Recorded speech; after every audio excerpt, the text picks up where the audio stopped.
everybody, it's Cooper here, and welcome to a new video. And today I'm going to talk about memory cards and why I collect so many of them and why I have so many of them. And I did this with my last collection as well, and I'm doing it now again.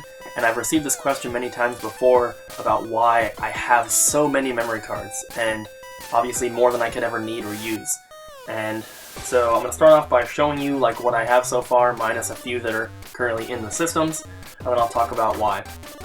So I've got a couple sealed PlayStation ones here. This is PS1, these are PS2, and currently those are the only sealed ones I have. And then I have this box here that is just filled with memory cards for every system, basically.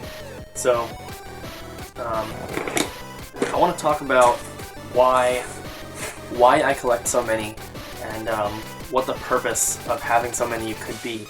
And obviously, I have a lot of games, and I'm going for complete collections for every system that I collect for. That's from Atari, Intellivision, Odyssey, all the way to PS2 and Wii U. So, lots of systems in there, and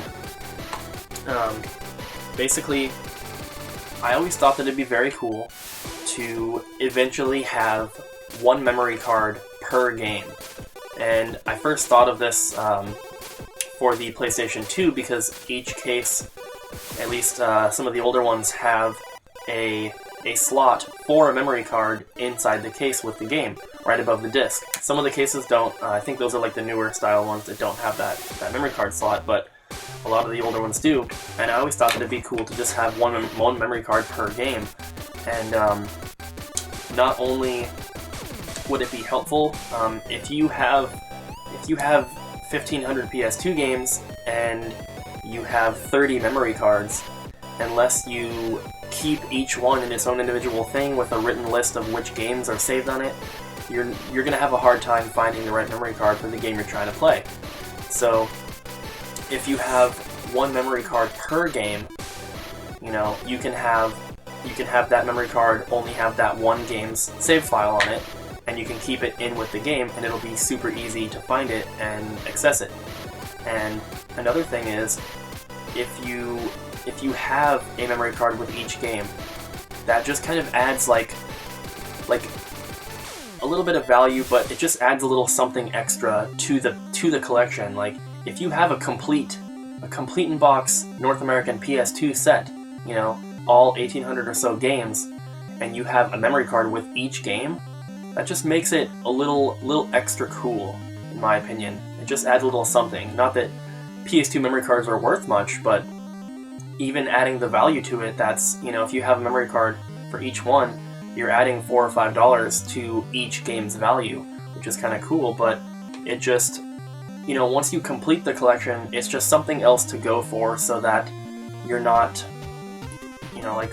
if you complete a PS2 collection, you can get variants, and you can get, press kits, and you can get accessories and systems and all that, but once you get all the games in the condition you want them, you're kind of done with collecting PS2 games. So it gives you something a little extra to shoot for, to kind of, I guess I can relate it to Donkey Kong 64, where you can beat the game, and it shows you your percentage, you can beat it 100%, but there's little extra things you can do to beat it 101%, and that's how it kind of feel with memory cards for the PS2 set. If you have all the memory cards, that's like 101% complete.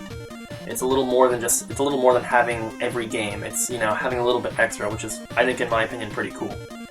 And but not only that, there's many different memory cards, and I'm only trying to collect official first-party ones, with the exception of this red N64 one, because this has a lot of my N64 save files on it. So I'm keeping that one until I get a Dex drive, then I'll be able to take the files off here, put them on an official one.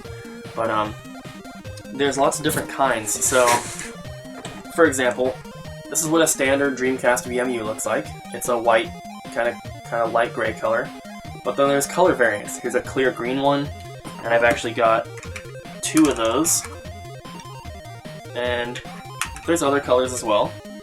And then, let's see. PS1, you have, your standard gray one, but there's blue ones and green ones, and there's a Japanese exclusive orange one. You have a clear one, and there's just tons of different colors. For the PS2, the standard one is black, but there's also red, and there's blue in there. And then you have 3 different sizes for the GameCube. You have the 59 block. This one just happens to be the Animal Crossing one as well. Then you have the 251 block, and then you have the 1019 block. But then, like I said, there's the Animal Crossing one in addition to the regular one. There's little stickers you can get. This one has a Mario Sunshine sticker on there. And there's also, where is it? And then this one has an Animal Crossing sticker on it, but the front is black, the back is see-through red. So there's lots of weird ones out there to collect, and this particular one I have no idea what it goes to. I know Pokemon Box has one that is clear red on the back, but the front is clear blue. This one's black, so I'm not sure exactly what that's from, but yeah, there's just tons of different ones to collect, and it's kind of like collecting different colored controllers or different colored Game Boy systems. There's just different color variations, and it's cool to kind of get them all, and just try and find them and collect for them. And then I guess I'll just show it, but I've also got like a few original Xbox memory cards in here. Actually just the one, I guess. But yeah, so like I said, it's just kind of something a little extra to collect and to go for, and just adds a little something extra to your system.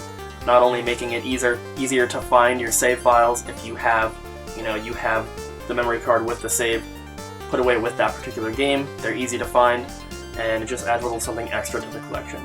So thank you guys for watching, and I'll see you next time.